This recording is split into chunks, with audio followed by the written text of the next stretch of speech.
ధాన్యం కొనుగోళ్లకు సంబంధించి రాష్ట్రంలో ముఖ్యంగా రైతుల నుంచి ఆందోళన వ్యక్తమవుతున్నటువంటి క్రమంలో నిజంగా ధాన్యం కొనుగోళ్లలో ఆలస్యం జరుగుతోందా? ఒకవైపు ప్రభుత్వం నుంచి ముఖ్యంగా కాంగ్రెస్ నేతలు ధాన్యం కొనుగోళ్లకు సంబంధించి కావాలనే రాజకీయం చేస్తున్నారు అన్న దిశగా కూడా మాట్లాడుతున్నారు. అట్ ద సేమ్ టైం ఎక్కడైనా లోటుపాట్లు ఉంటే త్వరితగతిన ధాన్యం కొనుగోలుకు సంబంధించి అలర్ట్ అవ్వాలి అని చెప్పేసి కూడా సమీక్షలు జరుగుతున్నాయి. ఇటు తీవ్ర సంక్షోభంలో పంట కొనుగోళ్లు ఉన్నాయని బీఆర్ఎస్ అంటోంది. మరోవైపు ఈ నెల 25 నుంచి అటు బీజేపీ కూడా రైతు భరోసా అని మేము పంట కళ్ళాల్లోకి వెళ్ళబోతున్నాము అని చెప్పేసి కొనుగోలు కేంద్రాల బాట పట్టబోతున్నామని చెప్పేసి వాళ్ళు కూడా నిన్న బ్రేక్ఫాస్ట్ మీటింగ్లో డిసైడ్ చేసినట్టున్నారు. సో ఏంటి ప్రస్తుత పరిస్థితి, ఏ విధంగా ఉంది? ధాన్యం కొనుగోళ్లకు సంబంధించి ప్రతి సంవత్సరం అది ఏ ప్రభుత్వం ఉన్నా కూడా మాట్లాడుకోవాల్సినటువంటి సిచ్యువేషన్ వస్తోంది. మరి ఈసారి దాని తీవ్రత పెరిగిందా? ప్రస్తుత పరిస్థితి ఏ విధంగా ఉంది అనేది డిస్కస్ చేద్దాం. అండ్ బీఆర్ఎస్ అండ్ బీజేపీ నుంచి సీనియర్ నాయకులు సిద్ధంగా ఉన్నారు. డాక్టర్ దత్తాత్రేయ గారు, వీరు బీఆర్ఎస్ సీనియర్ నాయకులు. నమస్తే అండి దత్తాత్రేయ గారు, వెల్కమ్ టు ద డిబేట్. నమస్తే కృష్ణ గారు. నమస్తే అండి. బీజేపీ సీనియర్ నాయకులు తులా ఆంజనేయులు గారు. ఆంజనేయులు గారు, గుడ్ మార్నింగ్ అండి, వెల్కమ్ టు ద డిబేట్. మరి కాసేపట్లో కాంగ్రెస్ నాయకులు కూడా జాయిన్ అవుతారు. ముందుగా అయితే ముఖ్యంగా ప్రస్తుత పరిస్థితి ఏ విధంగా ఉంది ఏంటి అన్నటువంటిది బీఆర్ఎస్ నుంచి మొదలు పెడతాను. దత్తాత్రేయ గారు, ఇది కొన్ని రోజులుగా మనం ఈ డిబేట్ రిపీటెడ్గా నడుస్తున్నటువంటి సిచ్యువేషన్ మీరు చూస్తూ ఉన్నారు. అట్ ద సేమ్ టైం మొన్న సీఎం గారు మాట్లాడుతూ కూడా బీఆర్ఎస్ రైతులతో రాజకీయం చేస్తోంది అన్నటువంటి మాట కూడా మాట్లాడారు. అసలు ఏంటి, ఎట్లా ఉంది పొజిషన్? కొనుగోలు కేంద్రాల దగ్గర పరిస్థితి ఏంటి? కొనుగోళ్లు స్టార్ట్ అయ్యాయా, లేదంటే స్టార్ట్ అయ్యాక కొద్దిగా ఆగాయా, లేదా అసలు జరగలేదా? మీ దృష్టిలో ఉన్నటువంటి ప్రస్తుత పరిస్థితి అంచనా ఏంటి?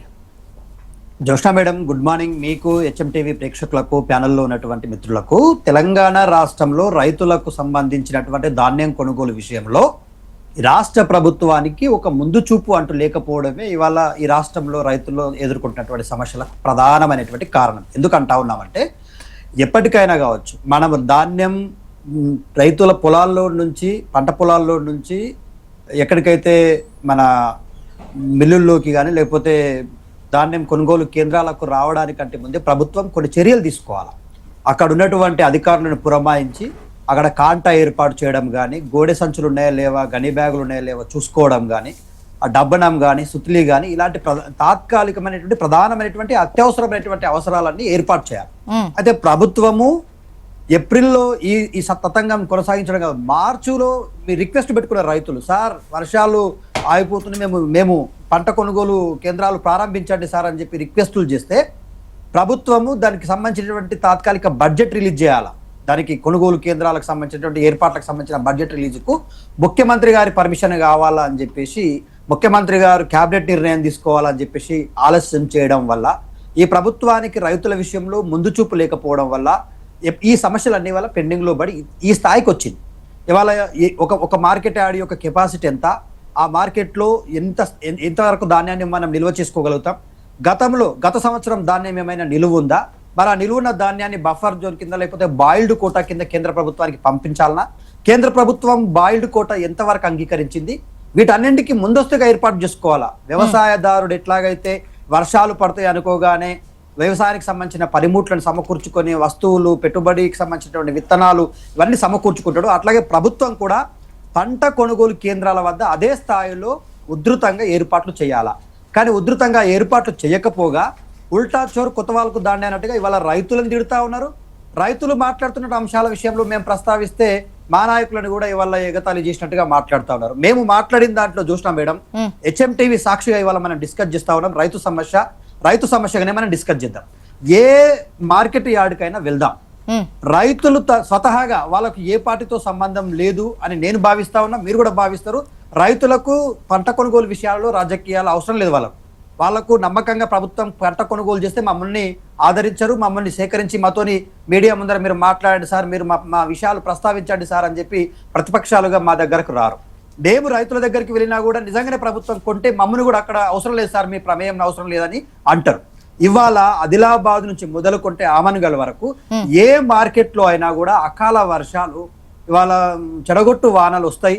వీటి నుంచి రక్షించుకోవాలా. రైతు పండించిన పంట 6 కాలం కష్టపడి రైతు తినక తిప్పలవాడి పండించిన పంట మార్కెట్ యార్డులకు చేర్చాలన్నా, మార్కెట్ యార్డులో కొనుగోలు జరగాలన్నా కూడా ప్రభుత్వానికి ఒక ముందస్తు ఏర్పాట్లు ఉండాలి. అవి లేకపోవడం వల్ల ఇవాళ సమస్యలు ముదిరి ఈ స్థాయికి వచ్చినాయి. ఇవాళ ఎక్కడి ధాన్యం అక్కడే, మార్కెట్లలో ఉన్న ధాన్యం మార్కెట్లోనే, రోడ్ల మీద ఆరబెట్టిన ధాన్యం రోడ్ల మీదనే వర్షం పడితే వర్షార్పితమై కొట్టుకుపోతున్నమాట వాస్తవం కదా. ఎంతమంది రైతులు కన్నీటి పర్వతం అవుతా ఉన్నారు, ఎంతమంది రైతులు ఏడుస్తూ ప్రభుత్వానికి రిక్వెస్టులు చెప్తా ఉన్నారు. ప్రధానంగా ఇవాళ వడ్ల కొనుగోలు కేంద్రాల వద్ద ప్రభుత్వం నిర్లక్ష్యం వల్ల ఇవాళ ప్రైవేటు యాజమాన్యాల దగ్గరికి పోవాల్సిన పరిస్థితి ఏర్పడ్డది.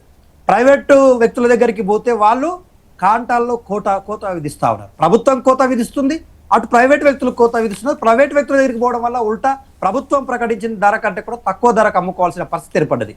ఇక్కడ ఈ పరిస్థితి ఎందుకు వచ్చింది అంటే ఒకటే విషయం, ఈ పరిస్థితి ఎందుకు వచ్చింది అంటే రైతు పంట ఇంటికాడికెళ్ళో లేకపోతే రోడ్డు మీద ఆరబెట్టిన పంటని ఒక వాహనంలో ఎక్కించుకొని మార్కెట్కి వస్తే మార్కెట్ లో పంట దించుకోవడానికి ప్లేస్ లేదు మేడం. ఆ ప్లేస్ లేకపోవడం వల్ల అదే లారీలో అదే ట్రాక్టర్ లో పంట ఉంటే వాడు ఎన్ని రోజులు ఉంచుకుంటే అన్ని రోజులు దాని మీద కిరాయి ఇస్తున్నాడు. 3,000కో 4,000కో మాట్లాడుకొని వచ్చిన రైతుకు 2 రోజులు అయ్యేసరికి 8,000 అవుతుంది. అరే అమ్ముకుందామన్న పంట ప్రభుత్వం కొంటే ఈ బాధ ఉంటది కదా. సో ప్రభుత్వం ఇన్ని విషయాల్లో విఫలమైందని మేమంటే మీరు ప్రతిపక్షాలు రాజకీయం చేస్తున్నారు, మీరు నిజంగానే మేము కొనుగోలు కేంద్రాల దగ్గరికి వెళ్దామా రండి.